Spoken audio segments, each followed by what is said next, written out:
Good day po sa inyong lahat. Welcome na naman sa another episode ng ating vlog na kung saan ang topic po natin for today ay tungkol sa itlog na nagkakaubusan. Bakit nga ba walang mabiling itlog sa palengke at bakit napakataas ng presyo? Pero bago tayo mag-proceed sa ating topic for today ay nais ko munang samantalahin yung oras, yung pagkakataon para magpasalamat dahil tayo ay nahalal bilang isang barangay chairman dito po sa aming barangay. Konting kwento lang, 5 po kaming naglaban-laban kasama na po sa mga nakatunggali ko yung current na barangay chairman namin ngayon. Actually, third cousin ko siya. And then, yung number 1 kagawad, parang distant relative rin. Actually, parang uncle ko pa. And then, yung pangatlo, current barangay kagawad din. And then, yung pang-apat ay ex-barangay kagawad. At yung kanyang anak naman ay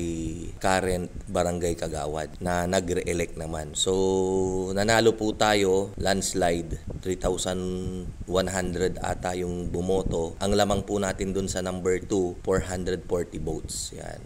Almost 1,200 yung boto natin. Maraming salamat po sa inyong suporta at dasal. Pasensya na po ulit kayo sa mga nagdaang araw kung di ako nakaka-reply sa mga inquiries ninyo. Dala nga po nung busy sa pangangampanya. Tapos na po yung election.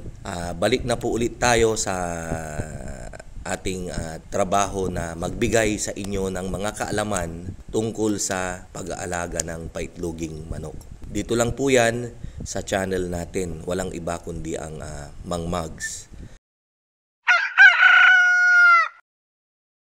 Ang topic po natin for today ay tungkol sa nangyayari na nagkakaubusan ng itlog sa palengke. Bakit nga ba ganon At bakit ang taas ng presyo ng itlog? Actually, sa mga nagdaang buwan, dahil galing nga po tayo sa pandemic, yung supply ng itlog or yung volume ng mga manok na naka-grow sa mga layer farm ay yung katamtaman lang.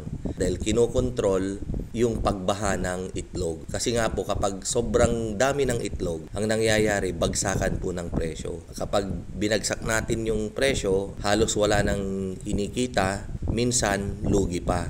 Dahil syempre iba-iba naman po yung presyo ng mga feeds sa iba't ibang lugar. Minanage properly according sa demand. Ang mga manok naman nating alaga ay tuloy-tuloy naman silang nangingitlog daily. Hindi naman po natin sila pwedeng kausapin na wag muna kayong mangitlog bukas at hindi ko rin muna kayo pakakainin. Ganon. Nung last year, bumaha ng itlog, yun po yung bagsakan.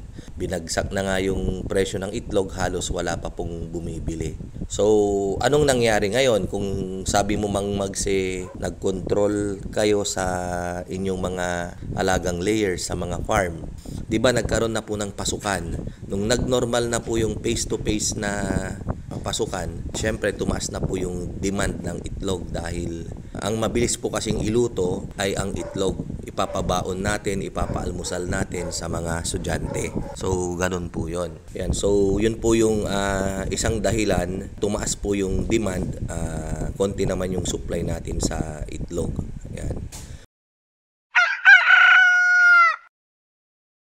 Isa ring kadahilanan dyan, kaya konti yung supply ng itlog dahil yung mga malalaking farm ay nagkontrol talaga sila ng kanilang production. Nagbawas po sila ng alagaing manok nang sa ganon ay hindi po sila matambakan ng itlog. Siyempre imagine nyo po may mga farm na 2.5 million heads yung kanilang alaga. Iisang farm po yan. Meron yung 1.5 million, meron yung 1 million, meron yung 800,000, 500,000. Yan po yung mga malalaking farm talaga na ang nagmamay-ari ay isang tao lamang or isang corporation. Yan.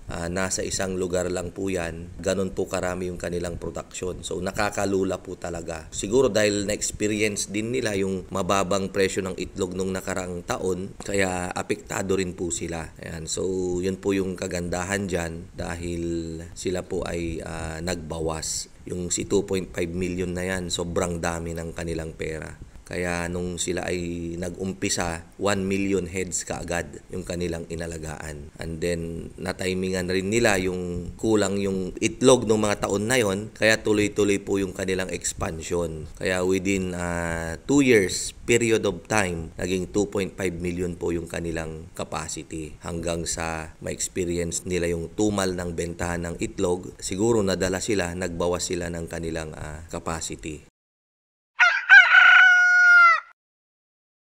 Ngayon naman, kung sila ay magdadagdag, ang problemahin naman po dyan ay yung mabibiling sisiw. Dahil si kumpanya naman na kinukuhanan natin, si Hatchery, nag-control din po sila ng kanilang mga breeders. Dahil kung walang bibili ng kanilang sisiw, wala po silang magawa kundi lunurin yung kanilang sisiw, patayin, ikal, ikondem. Or yung kanilang itlog, yung kanilang hatching egg ay kanilang ibebenta na as commercial eggs para hindi sila gaanong malugi. Pero syempre, lugi sila dahil iba po yung gastusin sa pag-produce ng hatching egg kumpara sa table egg. Dahil yung hatching egg, syempre may mga lalaki po yan na nakahalo dun sa mga female na manok para sila ay makapag-mate, makapag-breed. Mataas po yung cost of production. Para sa akin, mas maganda po yung tamang-tama lang, yung makontrol para hindi naman tayo malugi. So, yun lamang po. Update ko po kayo sa presyo ng itlog sa mga susunod nating vlog at mapapanood nyo rin naman po ito kaagad. Maraming salamat po. God bless and mabuhay.